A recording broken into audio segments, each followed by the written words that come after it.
So magandang araw kabole. Sa video na ito pag-uusapan po natin Game 1 kabole ng semifinals ng dalawa pong series kabole.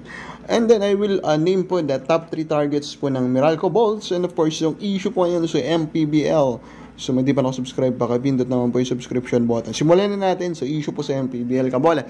So ang Manila Stars kabole is sila po ay nagsabi or may rumor po kabole actually na baka umalis daw po sila sa MPBL dahil nga po sa pagka-eject nitong si Greg Slaughter and suspension because of that ejection kabole ng 1 game, which is hindi siya nakalaro ng game 2. At the posting of this video, tapos na siguro yung game 2. Na gusto ko na mag-comment in a way kabole na kung totoo naman yung sinasabi po dito ni Commissioner Doremdes kabole na ito nga pong si Slaughter kabola ay dapat talaga masuspend kasi nga nandun sa rules kabola na suspension agad yun, wala na pong magagawa doon, di ba kabola? Wala na pong magagawa. So for that, I hope Manila Stars will reconsider this rumor, or I hope this rumor will not be true kabola. Now dito naman sa mga game 1s kabola, I hope nag-enjoy po kayo sa mga game 1s na yun. Unang comment natin, TNT Rain or Shine. Wow, grabe yung TNT, no? Pinakita nila kabola that defense really wins championship. And then at the same time, pinakita po ni Ronde kabola that he can score against them at will. Now, sinabi ko po yan kabola din sa prediction natin, kung babalikan nyo po. Sinabi po natin yan that I do not think Rain Ocean actually have enough kabola capacity to stop them or stop RJ. At ayun nga po yung nangyari, no? Ronde was unstoppable on offense and defensively kabola, TNT was a monster. Now, dito naman tayo sa Ginebra, San Miguel. Dito, medyo nagulat ako sa nakita natin sa Game 1, kawala, no? So, of course, San Miguel is still obviously the more talented team. Pero, iba ng level na ulit yung laro ng Ginebra. Again, nasabi na natin ito, kawala, no? In our past power rankings. Balikan nyo po, no? Yung mga power rankings natin, no? Nagtatalo po Ginebra ng elimination round. Maraming nagsasabi, kine-question na sila, kawala, and we are still putting them at the high ranking.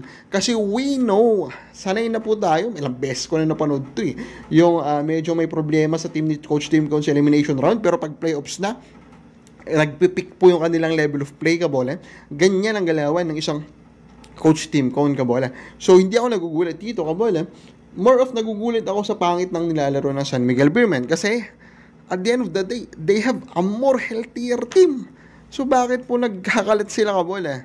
Diba? I think, this is just an assumption with what I'm looking at.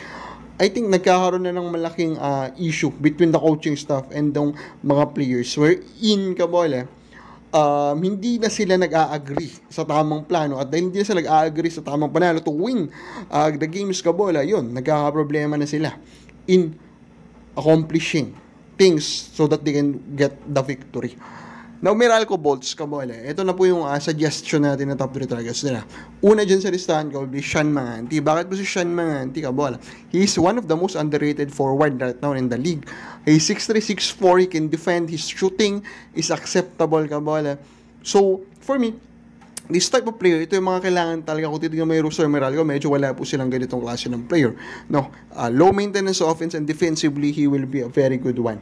Now, if you want a much better option than Manganti, you can, or they can try to get Navarro. Of course, we know that Navarro, being from Ateneo, has a connection to Meralco, who is, of course, still employ po itong si Coach Norman Black, na dati pong coach ng Ateneo. We know naman po yung connection.